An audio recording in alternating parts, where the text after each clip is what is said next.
నమస్తే. శ్రీ గురుభ్యో నమ. శ్రీమాత్రే నమ. ఆదిత్యాయ చ సోమాయ మంగళాయ బుధాయ గురు శుక్ర శనిభ్యే రాహవే కేతవే నమ.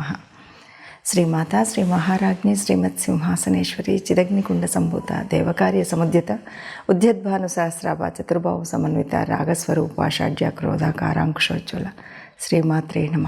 గోచార ఫలితాలు మనం చెప్పుకునేటప్పుడు నిజానికి దినఫలాలు చెప్పుకుంటాం, పక్షఫలాలు చెప్పుకుంటాం, వార ఫలాలు చెప్పుకుంటాం, పక్షఫలాలు చెప్పుకుంటూ ఉంటాం.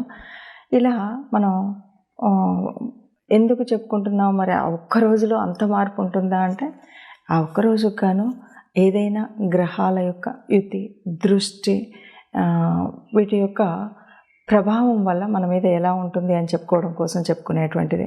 ఇవన్నీ మనం ఎందుకు చెప్పుకుంటున్నామంటే, ఉద్యోగ వ్యాపారాదులందు కానీ, లేదు మన యొక్క అదృష్ట దురదృష్టాలు, ఒక ప్రయాణం వల్ల కానీ, కుజుడి మార్పు, అనుకోకుండా రవితో కలవడం, ఇలాంటప్పుడు వచ్చేటువంటి కొంత చెడు ప్రభావం మన మీద ఏదైనా ఉంటుందా?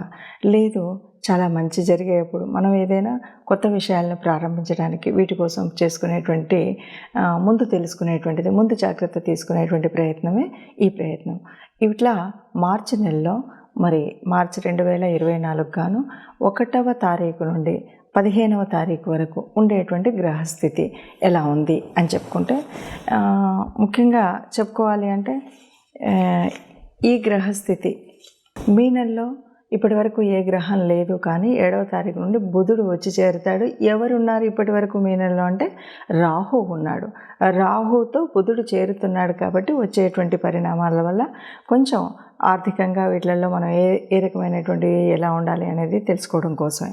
ఇక మేషంలో గురువు, కన్యలో కేతువు, మరి కుంభంలో శని. ఇక కుజుడు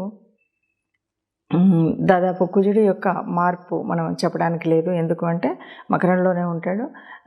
కుంభంలోకి ఒకరోజు చివరి రోజు 15వ రోజు వరకు ఉన్నాడు. ఆ సాయంత్రం అంటే కుజుడు మనకి చివరి లాస్ట్ రోజు కుజుడు మార్పు. శుక్రుడు 7వ తారీఖు కుంభంలోకి వచ్చి చేరుతాడు. రవి కూడా చివరి రోజు మకరంలో నుండి కుంభంలోకి చేరేటువంటి పరిస్థితి.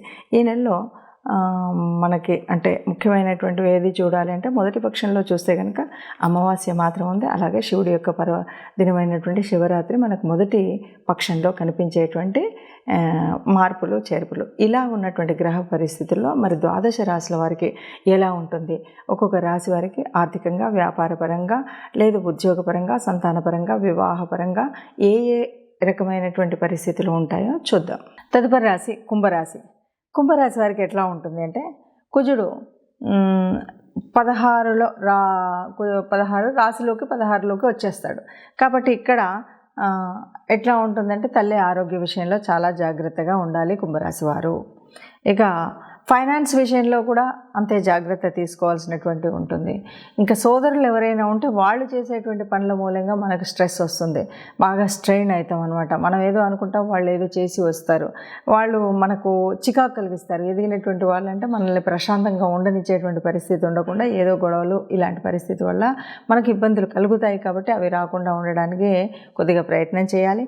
శని కుజ శుక్ర సంబంధం ఇక్కడ ఏర్పడుతుంది కాబట్టి వీటి వల్ల కొంత ఆస్తిలో, సంబంధ బాంధవ్యాల్లో కొంత చికాకు కలుగుతాయి. అందువల్లనే ఈ అన్నదమ్ముల గొడవలు కానీ ఇవన్నీ వస్తాయి. ఇక సంతాన విషయంలో కూడా కొద్దిగా జాగ్రత్తగా ఉండాలి. ఏదైనా షేర్ మార్కెట్లో పెట్టుబడి పెట్టాలంటే జాగ్రత్తగా ఉండాలి. ఫ్రెండ్స్ విషయంలో జాగ్రత్తగా ఉండాలి. చెప్పాలంటే అన్ని విషయాల్లో జాగ్రత్తగా ఉండవలసినటువంటి రాశి ఏది అంటే కుంభరాశి. కాబట్టి ఈ మాసం అంతా కూడా కొంచెం ఇబ్బందుల నుండి తట్టుకోవడం కోసం, మానసిక స్ట్రెంత్ రాకుండా ఉండడం కోసం చాలా వరకు జాగ్రత్తగా ఉండాలి. కొత్త ఉద్యోగాల విషయంలో కానీ, ఆరోగ్య విషయం అంటే ఏదో కొత్త ఉద్యోగం అక్కడ ఉందని ఉన్న ఉద్యోగాన్ని వదులుకొని ఇబ్బందులు పడడం అనేటువంటిది చేయకూడదు. ఉద్యోగ విషయంలో, ఆర్థిక విషయంలో, ఆరోగ్య విషయంలో జాగ్రత్తగా ఉండాలి.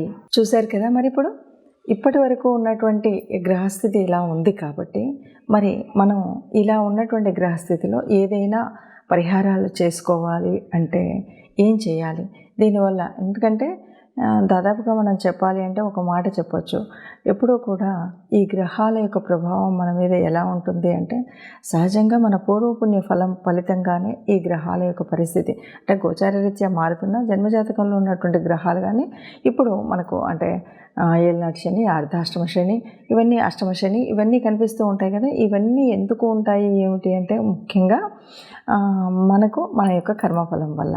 ఇప్పుడు మరి ఈ మాసంలో ఈ ఉన్నటువంటి ఫలితాలు ఈ ప్రభావం నుండి ఎలా తట్టుకోవాలంటే, ముఖ్యంగా మనం చేయవలసినటువంటి పరిహారాలు ఏవైనా ఉన్నాయా అంటే, అన్నింటికీ మించినటువంటి పరిహారం ఒక్కటి నిత్య దేవత ఆరాధన మరవకుండా చేయడం.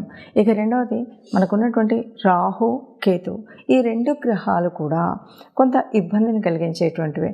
వాటితో వచ్చినటువంటి ముఖ్యంగా మనకు రాహుతో బుధుడు కలవడం వల్ల వచ్చినటువంటి పరిస్థితి ఏమిటి అంటే, బుధుడు అంటేనే మన యొక్క తెలివితేటలను ఎక్కడ ఎప్పుడు ఉపయోగించాలి అని ఆ ఉపయోగించే విధంగా మనకు మార్గదర్శనం అవుతుంది. అలాంటప్పుడు కొద్దిగా తీసుకునే నిర్ణయంలో అటు ఇటు ఉన్నప్పుడు కొన్ని ఇబ్బందులు కలుగుతాయి. ఆ ఇబ్బందులు కలగకుండా ఉండాలి అంటే సక్రమమైన నిర్ణయం తీసుకోవాలంటే, ఎందుకంటే పెట్టుబడులు పెడతాం, ఈ పెట్టుబడులు కనుక సరిగ్గా పెట్టకపోయినట్టయితే తీవ్రమైనటువంటి ఆర్థిక నష్టం వచ్చేటువంటి పరిస్థితి ఉంటుంది. కాబట్టి అలా రాకుండా ఉండాలి అంటే తప్పనిసరిగా రాహు కేతువుల యొక్క, ఎందుకంటే బుధుడి యొక్క స్వక్షేత్రంలో కేతువు ఉన్నాడు, బుధుడు ఇప్పుడు ఎక్కడున్నాడో అక్కడ రాహు ఉన్నాడు. ఈ రాహు కేతువుల మధ్యలో నలిగిపోయేటువంటి పరిస్థితి రాకుండా ఉండాలి అంటే తప్పనిసరిగా రాహు కేతువుల ఆరాధన చేయవలసినటువంటి పరిస్థితి దాదాపు ఈ 15 రోజులు అందరూ చేస్తే మంచిది. ఎందుకంటే బుధుడు అనేవాడు అందరికీ ఏదో ఒక చోట బుధుడు ఉంటాడు. కాబట్టి బుధుడు అనేటువంటి వాడు వ్యాపారానికి, మాట తీరుకు, ఒక ఆలోచన పద్ధతికి ఉంటాడు. కాబట్టి ఈ పరిస్థితిని మనము రాహుకేతువులకి దీపారాధన కానీ, రాహుకేతువుల జపం చేసుకోవడం కానీ, మంత్రం ఉచ్చరించడం కానీ చేస్తే మంచిది. అలాగే ఏళ్ళనాటి శని ప్రభావం పడుతున్నటువంటి రాశులు కొన్ని, అంటే శని ఇప్పుడు కొద్దిగా శనిగ్రహ ప్రభావం వల్ల ఇబ్బంది పడుతున్న వారందరూ కూడా శని గ్రహం దగ్గర శని మంత్రం చదవడం ఇలాంటివి చేయాలి. లేదు ఎక్కడైనా సరే గోశాలలో గోగ్రాసం ఇవ్వడం. ముఖ్యంగా కార్మికులు ఎవరైనా ఉంటే వారికి ఏ రోజైనా, ముఖ్యంగా శనివారం రోజు పిడికెడు అన్నం పెడితే మంచిది. ఇంకా అన్నింటికీ మించి కుజుడు, ఇక్కడ కుజుడు, శుక్రుడు, రవి వీళ్ళంతా ఒక్కచోట ఉండడం, ఏ ప్రభావం తెలియకుండా ఉండడం, రవి ప్రభావం వల్ల కొద్దిగా ఇబ్బంది కలగడం, ఇవన్నీ ఉన్నటువంటి పరిస్థితి కనుక కుజుడు అంటేనే మనం కుజుడు సరి అయినటువంటి పరిస్థితిలో ఉంటే మంచిది. అలా కాకుండా ఉన్నప్పుడు ఏమవుతుందంటే కోపం వస్తుంది, చికాకు ఉంటుంది, తర్వాత దెబ్బలు తగిలించుకోవడం, ప్రయాణాలలో ఇబ్బందులు కలగడం, ఇలాంటి మార్పులు అన్నీ కూడా మనకు కనిపిస్తాయి. కాబట్టి కుజగ్రహ అనుగ్రహం కోసం కూడా మనం కుజ ఆరాధన చేయడం, ముఖ్యంగా మంగళవారం రోజు సుబ్రహ్మణ్య స్వామిని ఆరాధించడం. సమయం లేదు, వీలు లేదు, ఇంట్లోనే సుబ్రహ్మణ్య స్వామిని ఒక ఎర్రటి పూలు 2 పెట్టి ప్రార్థించడం. వీలైతే ఈ మాసంలో వీలైనప్పుడు కొంచెం కందిపప్పు లాంటిది ఎవరికైనా దానం చేయడం, ఇలాంటివి చేస్తే గనక కుజగ్రహం ఉన్నటువంటి ప్రభావం వల్ల కానీ, శనిగ్రహ ప్రభావం వల్ల కానీ వచ్చేటువంటి ఏదైతే దుష్పరిణామాలు ఉన్నాయో అవి రాకుండా ఉంటాయి. అలాగే మనకి రాహుకేతువుల యొక్క పూజా విధానాన్ని చేసుకున్నట్టయితే ఈ ఇబ్బందులు ఏవి ఉండకుండా ఉంటాయి. ఏది ఏమైనా సరే ఈ మాసంలో ఈ మాసంలో కానీ ఒక్క నిమిషం ఏది ఏమైనా సరే మనకు ఇప్పుడు జరుగుతున్నటువంటి గ్రహస్థితి మూలంగా వచ్చేటువంటి చెడు జరగకుండా ఉండాలంటే ఈ పరిహారాలు చేసుకోవడం మంచిది. అలాగే అందరూ సుఖంగా ఉండాలి, అందులో మనం ఉండాలని భావిస్తూ సర్వే జన సుఖినో భవంతు. నమస్తే.